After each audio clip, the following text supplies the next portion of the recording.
réalisatrice de Annie Colère, et Laure Calamy, absolument formidable. Yannick Chouara dans ce film. Pourquoi vous rigolez? Non, c'est votre présentation. Non, mais. Non, elle n'est pas formidable ou pas? Non. Non. J'ai dit une bêtise. Vous la trouvez bonne comédienne ou pas alors? Regardez la tête qu'elle fait. Évidemment, enfin, qu'est-ce que c'est que cette question? Ça fait 3 films que je fais avec elle, donc oui. Donc c'est vrai, elle est géniale. Elle est géniale. Et alors dans ce film, ce qui est fantastique, c'est vous nous montrez ces années, parce que c'est un film qui parle de l'avortement, les années 70, avant d'arriver à la loi Veil, et comment des femmes ont pu se battre pour ce qui paraît aujourd'hui une évidence. Mais ça l'était pas du tout. Pas du tout. C'est des femmes qui se battent avec des hommes aussi, parce qu'il y a des hommes médecins, et puis il y a les alliés, les compagnons, les amis. C'était ça qui était particulier pour le MLAC par rapport au MLF, c'est que les hommes étaient avec les femmes, quoi. C'était vraiment un mouvement mixte de tous les sens du terme. C'est-à-dire qu'il y avait des médecins, des non-médecins, des bourgeois, des ouvriers, tout le monde mélangé, quoi. Ouais, Laure, formidable comédienne, je répète. Oui, Laure, non mais c'est votre personnage. Elle est incroyable, parce que d'abord, elle est elle-même. Elle doit pratiquer un avortement et ensuite elle rentre dans ce mouvement. Elle veut défendre toutes ces femmes qui n'ont pas le droit dans cette société-là d'avorter, qui commettent quelque chose d'illégal. Oui, c'est-à-dire que elle, au départ, c'est une ouvrière qui travaille en usine, etc. et qui est assez timide, n'ose pas trop de choses. Comme beaucoup de femmes à cette époque, est passée de la soumission à sa famille, son père, à celle de son mari, de son patron, etc. Et puis, effectivement, par un événement intime qui est qu'elle doit avorter, le fait par le biais de ce groupe, le MLAC, et d'un coup va découvrir des tas de choses, enfin la force de ce collectif déjà, et puis ça va être un accès à elle-même en fait, ça va révolutionner sa vie, parce que d'un coup, elle va comprendre des choses d'elle-même, de son corps, de la sexualité, de l'écoute, du partage. Et d'un coup, on la voit dire au début, ah non, moi la politique, elle ne s'autorise pas. Et d'un coup, petit à petit, elle va découvrir des hommes et des femmes qui parlent de choses qu'elle ne maîtrisait absolument pas, enfin, dont elle n'avait même pas connaissance. Et d'un coup, ça va être un accès pour elle à la pensée aussi. Et comment aussi, la force du collectif vous révolutionne. En fait, elle va réinventer sa vie. Ça va être bouleversant pour elle. Oui, c'est vrai. Elle est bouleversante. Alors, elle a 2 enfants et elle a un mari. Bah oui. Pour faire des enfants, il faut bien qu'il Philippe Colère. Oui, c'est lui. Philippe Colère. Alors, le mari dans tout ça, alors. Le mari dans tout ça. Ah bah le mari, il est.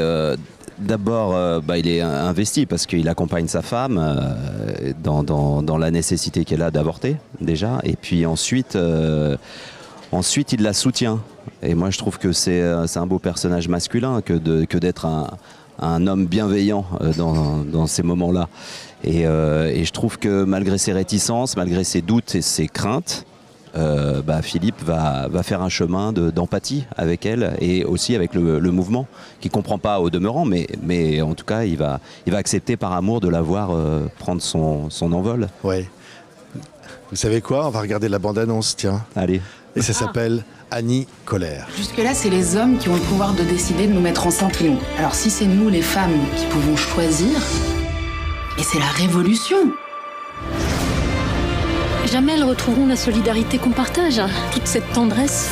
On peut pas s'occuper de toutes les femmes. Je vous rappelle qu'il y a quand même plus de 200 antennes du MLAC sur tout le territoire. Vous vous trompez de combat avec vos avortements, là. On agit concrètement pour les femmes, si c'est ça qui te fait problème. Il y a des millions de femmes en France et on est en train de discuter de savoir si on doit leur donner la liberté, l'autonomie de notre corps. Je veux que ma fille puisse avorter si elle a besoin. Les filles, elles ont besoin de moi, on est en train de gagner, là. Tu te rends compte de ça? Nous, on n'a pas besoin de toi, nous. On peut pas les empêcher d'avorter. Ils vont être obligés de s'y coller et de la changer, cette putain de loi. Oui, on est en janvier 74, quand le film démarre. C'est vrai que c'est un autre monde. Quand le spectateur voit ce film aujourd'hui, j'ai vu moi en salle, d'abord il y a une émotion très forte de voir le combat de ces femmes pour juste pouvoir avorter sans risque. C'était vraiment un drame national à l'époque quand même. Il y avait des... Le chiffre exact, on ne sait pas, mais on parle de 5000 femmes qui mouraient chaque année d'avortements clandestins, qui se passaient mal. Il y avait 50% des femmes stériles qui l'étaient suite à des avortements clandestins. C'était vraiment des drames. Tout le monde connaissait quelqu'un qui avait rencontré ces expériences très négatives. Et c'est pour ça que le MLAC, en apportant la méthode Karman, c'est vraiment une révolution, parce que c'est une méthode qui est quasi indolore, qui est sans danger, qui est gratuite. Et du coup, c'est pour ça que ce mouvement est très fort, parce que c'est du militantisme qui, en même temps qu'il y a un acte politique, on rend service tout de suite aux femmes, gratuitement. Ouais. Et ça, c'est extraordinaire, quoi. Ouais. Il y a un moment, il y a un médecin qui me dit pourquoi vous faites ça. Il dit mais parce que un jour j'ai dit à une femme que la loi l'interdisait et qu'elle ne saurait pas avorter, et elle s'est suicidée. Et il y a des gens comme ça qui ont pris des risques à l'époque de défier la loi. Bien sûr, et c'est vraiment quelque chose qu'on ne connaît pas. C'est une histoire nationale qu'on ne connaît pas. Moi, je me souviens quand j'étais au lycée, que j'étudiais donc Simone Veil qui fait passer cette loi.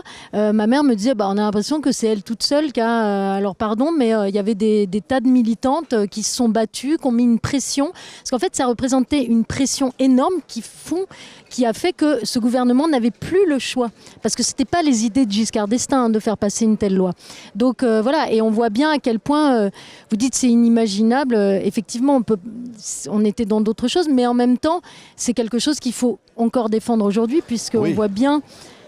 on dit que le film est d'actualité à cause de ce qui s'est passé aux États-Unis, mais en fait le film il est d'actualité même avant cette loi, parce que en fait la pratique de l'avortement, même si elle est autorisée, dans les faits elle n'est plus si évidente.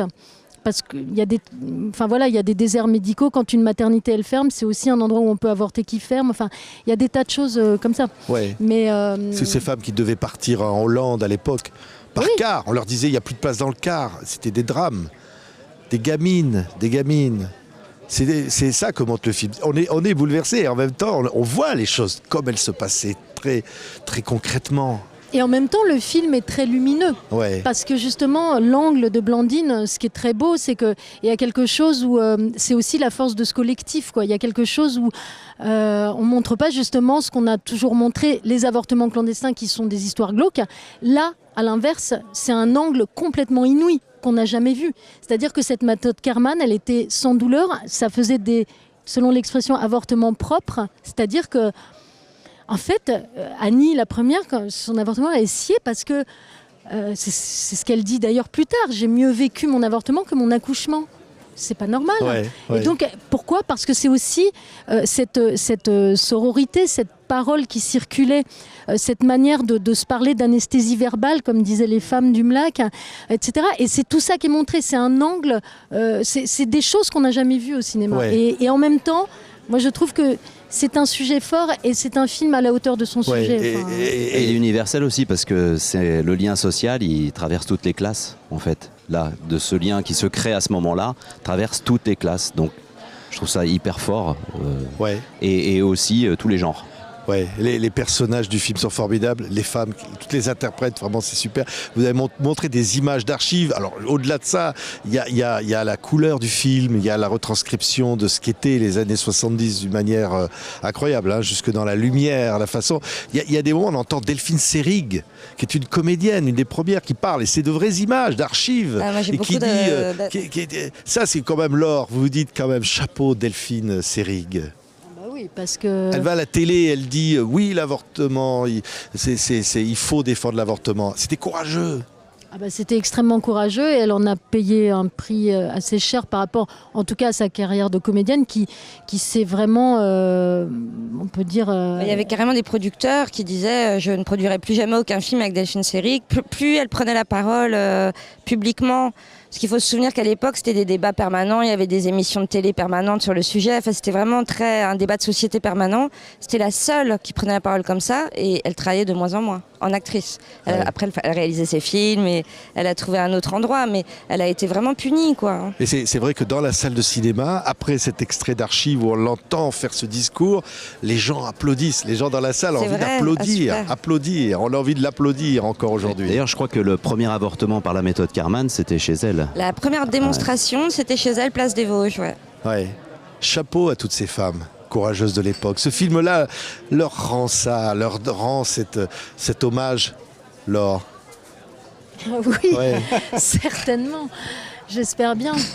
Et puis c'était très émouvant pour nous de voir à la projection équipe, il y avait donc un certain nombre de femmes du MLAC que Blandine avait rencontrées et dont on attendait, enfin... Il y en a une qui est venue sur le tournage et ça a été extrêmement émouvant et voilà, pour elle, enfin, c'est un film qui apparemment, de ce qu'elles disent, retranscrit extrêmement bien toute leur histoire et on est fiers de ça. Ouais. Ouais.